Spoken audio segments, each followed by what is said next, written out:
Welcome to Moriya classes, आपका भरोसेमंद साथी। नमस्कार विद्यार्थी मित्रों, आप सभी का स्वागत करते हैं मोरिया क्लासेस में। और विद्यार्थी मित्रों, हम फिर से आप लोगों के लिए लाए हैं बीए क्लास 12 सेक्शन बी गाला असाइनमेंट। ठीक है, 2026 new paper pattern 100% most important है और पूरा का पूरा क्या आने वाला है, हिंदी में आने वाला है, तो टेंशन लेने की ज़रूरत नहीं है।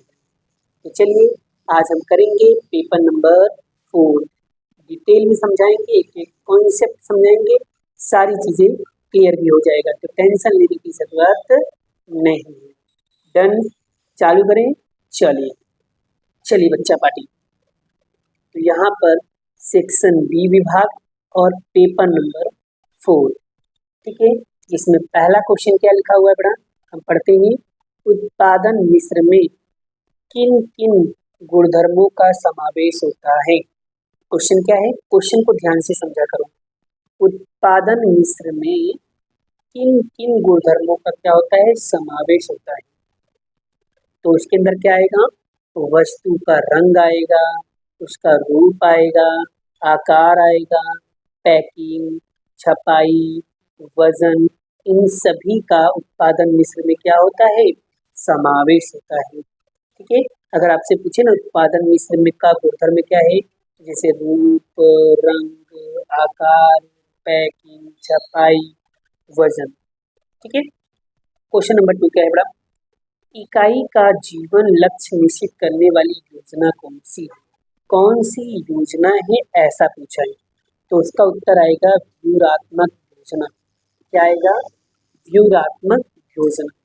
डन, चलिए तीसरा क्वेश्चन क्या है, केंद्रीकरण किसे कहते हैं। जिस इकाई में सभी अधिकार उच्च संचालकों के पास ही केंद्रित हो। फिर से, जिस इकाई में सभी अधिकार उच्च संचालकों के पास ही केंद्रित हो, उसे केंद्रीकरण कहते हैं। क्लियर, आगे बात करें बेटा।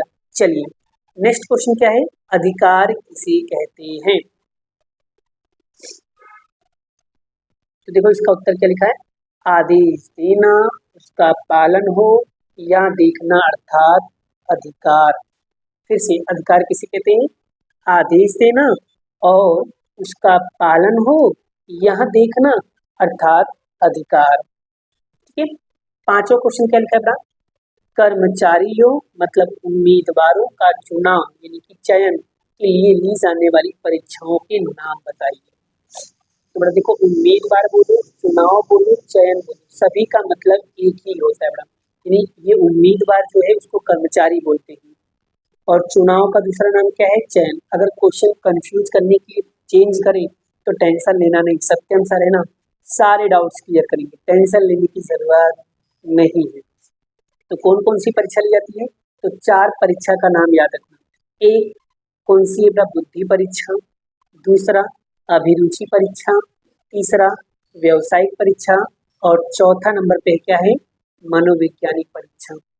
याद हो गया, पहला क्या है, बुद्धि परीक्षा, दूसरा अभिरुचि परीक्षा, तीसरा व्यावसायिक परीक्षा, चौथा मनोवैज्ञानिक। मेरा बुद्धि को थोड़ा सुधार लेना, थोड़ा मिस्टेक है। ठीक है, नेक्स्ट क्वेश्चन क्या है बेटा, लाभ में हिस्सा किसे कहते हैं। लाभ में हिस्सा किसे कहते हैं, तो व्यावसायिक इकाई में लाभ एवं अतिरिक्त लाभ, क्या बोला है, लाभ एवं अतिरिक्त यानी एक्स्ट्रा लाभ। लाभ तो है, लाभ के साथ में क्या है, एक्स्ट्रा लाभ। व्यावसायिक इकाई में लाभ एवं अतिरिक्त लाभ मालिक और कर्मचारी, क्या बोला है, मालिक और कर्मचारी के समूह प्रयत्न का परिणाम ही, समूह प्रयत्नों का क्या है, परिणाम ही।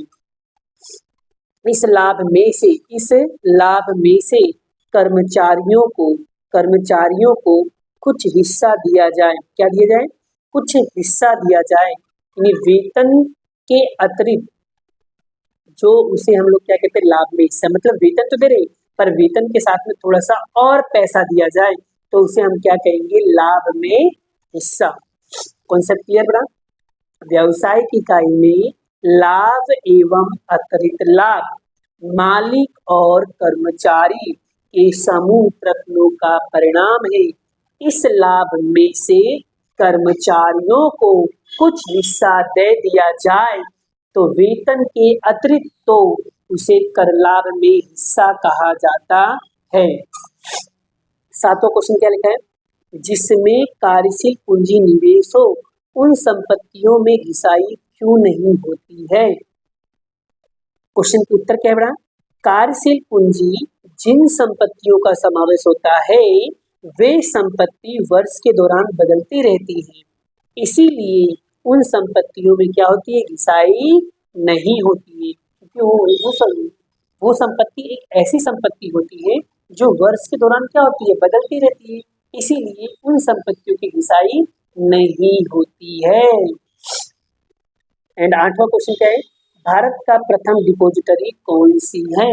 भारत का प्रथम डिपॉजिटरी क्या है? नेशनल सिक्योरिटी डिपॉजिटरी लिमिटेड है। नेशनल सिक्योरिटी डिपॉजिटरी लिमिटेड है, जिसे हम लोग इंग्लिश में कहते हैं नेशनल सिक्योरिटी डिपॉजिटरी लिमिटेड, जिसका नाम है NSDL। ये भारत का प्रथम डिपॉजिटरी था, याद रखना NSDL भारत का प्रथम डिपॉजिटरी था। आगे बढ़ते हैं। नौवां, ट्रेडमार्क किसे कहते हैं? Is the most important question. जब किसी ब्रांड को कानूनी मान्यता प्राप्त होती है, जब किसी ब्रांड को कानूनी मान्यता प्राप्त होती है तो उसे ट्रेडमार्क कहा जाता है। 10वां, ग्राहकों के होने वाले शोषण को किन 3 भागों में बांटा गया है? इसमें पहला क्वेश्चन है शारीरिक एवं मानसिक शोषण, दूसरा क्या है? आर्थिक शोषण, और तीसरा क्या है? सार्वजनिक हित की हानि। पहला क्या है? शारीरिक एवं मानसिक शोषण, दूसरा है आर्थिक शोषण, तीसरा है सार्वजनिक हितों की हानि। क्लियर होगा? तो इस तरीके से हमारा पेपर नंबर 4 का सेक्शन बी भी क्या हुआ? कंप्लीट हुआ। अगर आपको कोई डाउट हो या कोई कंफ्यूजन हो सो प्लीज कमेंट कर सकते हो और आप अपना डाउट पूछ सकते हो। अभी के लिए इतना ही, मिलते हैं नेक्स्ट वीडियो में। राधे राधे।